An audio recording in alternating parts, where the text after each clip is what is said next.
Hey everybody, it's Kevin from 3D Printed Props. In today's video, I'm going to show you how I took some plain, ordinary looking leather boots and created these pretty screen accurate boots from one of my favorite movies, Dredd 2012 with Karl Urban.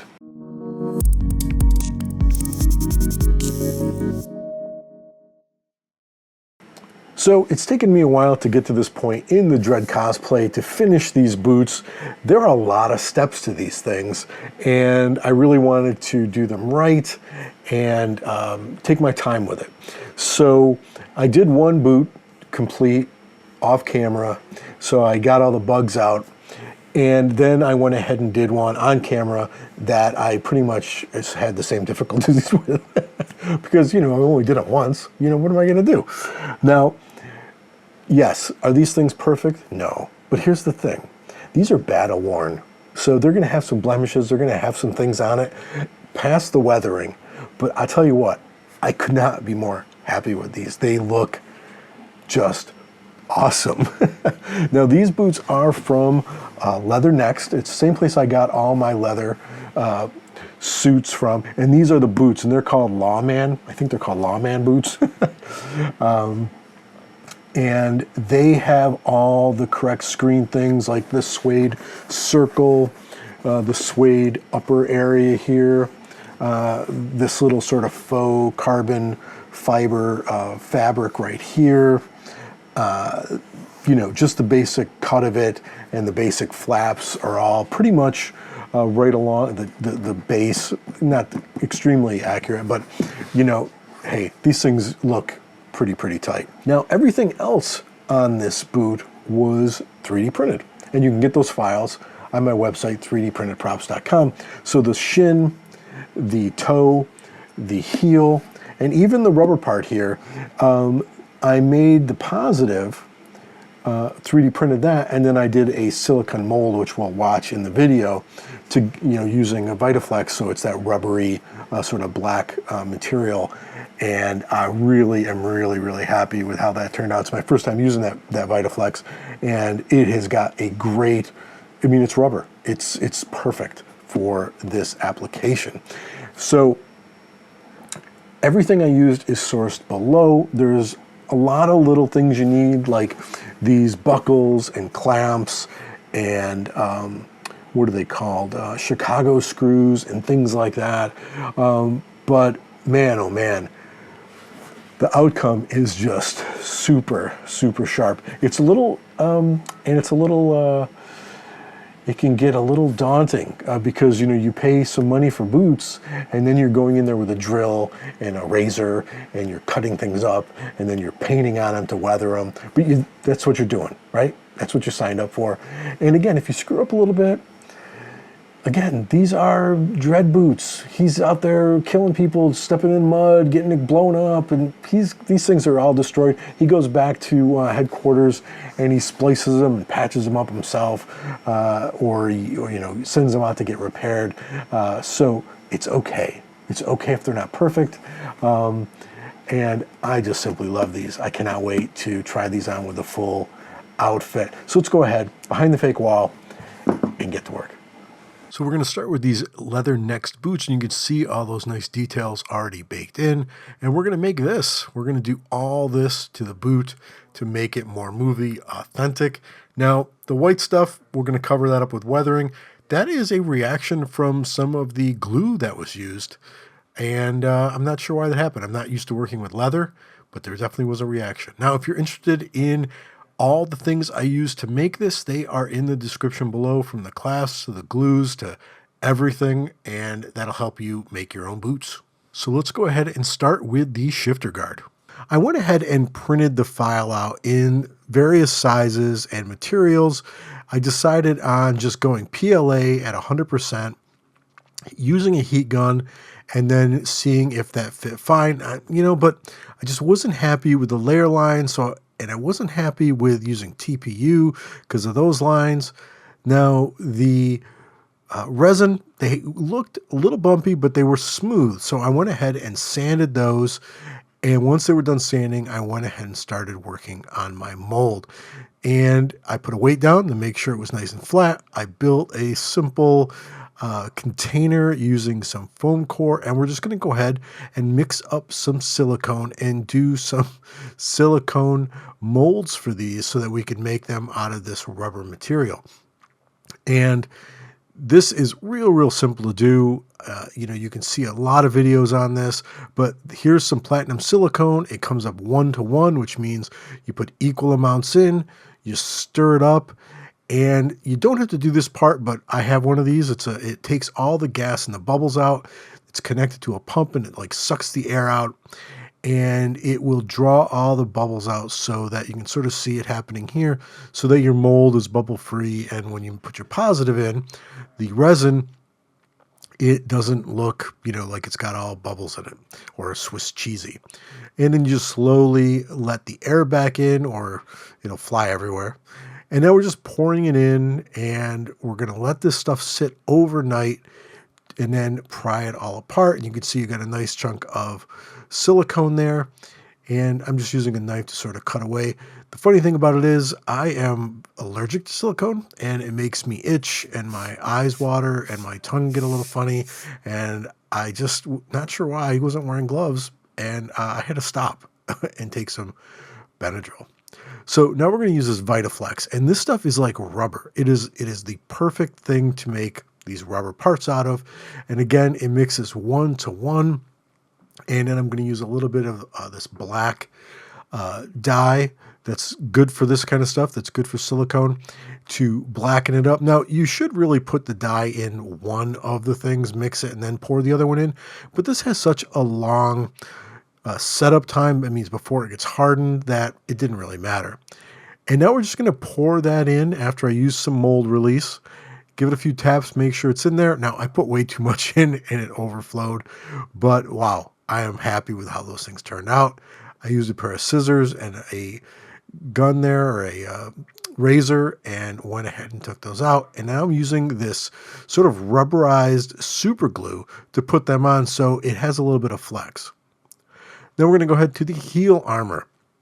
Now again, all these things were 3D printed them up. I put some screws in because there's a screw detail, and then I pushed them on the back of the boot with the screw poking out really hard so that I could see where those screws were going to mount up. Now, yes, I didn't have to make sure they went in, but I figured, why not? I used that rubberized super glue. I screwed them in even farther into the boot. They weren't touching my foot, of course. And then I used clamps to really hold them in place. And I think they look pretty sharp. Now, if you're wondering, actually, these were printed with just a PLA, but with multiple walls, 4 walls and 15% infill. They're going to be plenty strong for what I'm going to use them for. I'm not going to be taking down bad guys. I'm going to be walking around a con, and these are going to hold up just fine. And if they get a little dinged, again, that is battle fatigue. That's it. So here are the toe guards, and I just painted those up with nice green. Used that rubberized super glue that apparently has some reaction to it, and glued that on. Now, these were the trickier ones. So these are, again, 3D printed, and these are those City or City, I'm not sure how you pronounce those, clips, and I put a little filler in to take care of the logo. I measured the width of them, and now I'm just cutting the spacer into this 3D part, and I'm using, whatever I need to do that, and it's a little tight, but in the end, it's going to go in fine. Yes, it isn't perfect, but I'm going to use some filler to really help sort of hide all these little spaces that I didn't cut exactly correct. I'm using not resin, but epoxy to hold all these things in because I really need a strong hold. I would not recommend using like just a standard super glue for that. Now, this little Chicago screw, they need to go in these placements here because the straps themselves just don't hold it onto the boot.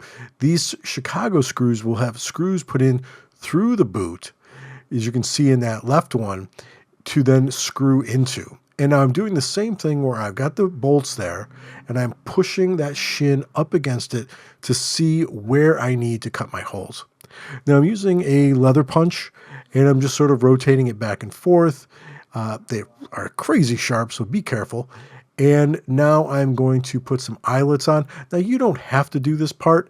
I've seen a lot of people just go ahead and put it right through the leather, these Chicago bolts, but I figured why not add these. I had them. And this way you get some extra support around that leather so it doesn't accidentally tear out.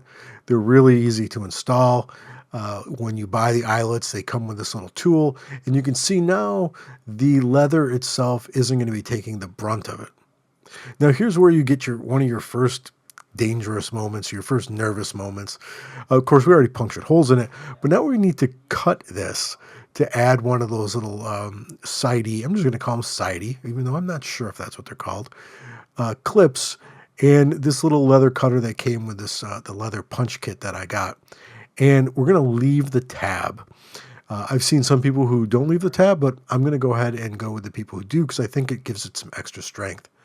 Again, I did a little template to see where that was going to be, and it really, of course, was a little short because I cut it that way, because you can always cut off more, and I did. And there it goes. It fits in between there, and this is why we left the leather back there. So now we've got a little bit of extra to screw into to help hold it on. So I've got a piece of wood there so I don't go through the other part of the boot, and I've drilled that hole in, and it's gone through the plastic and the leather bit that I left over, and I'm using a Chicago screw to just hold that in. And you can see in the back it's got a hold of the leather and the thing itself. Now we're going to put the clasp on, and again, this is great about this because you can do everything sort of manually. You can put something down, you see where it lies, and then mark it. And that's what I did. I laid it down, marked it, and now again, I'm just putting holes in. You know, once you do one boot, you'll go to the next one. You won't even think about what you're doing because you're going to spend a couple $100 on these boots, and then you're going to do this to it. But this is what you want to do. Just looking like they came, that's not good at all. So I went ahead and put some of those eyelets in again and use those Chicago screws. I have a hard time saying that. And now you can sort of see what's going on here. The eyelets go through those holes. The Chicago screws go through those eyelets.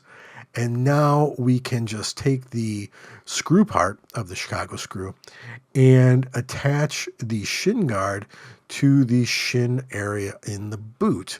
This way you get stability. You can't just count on, hooks to those little strappy things to hold this thing on.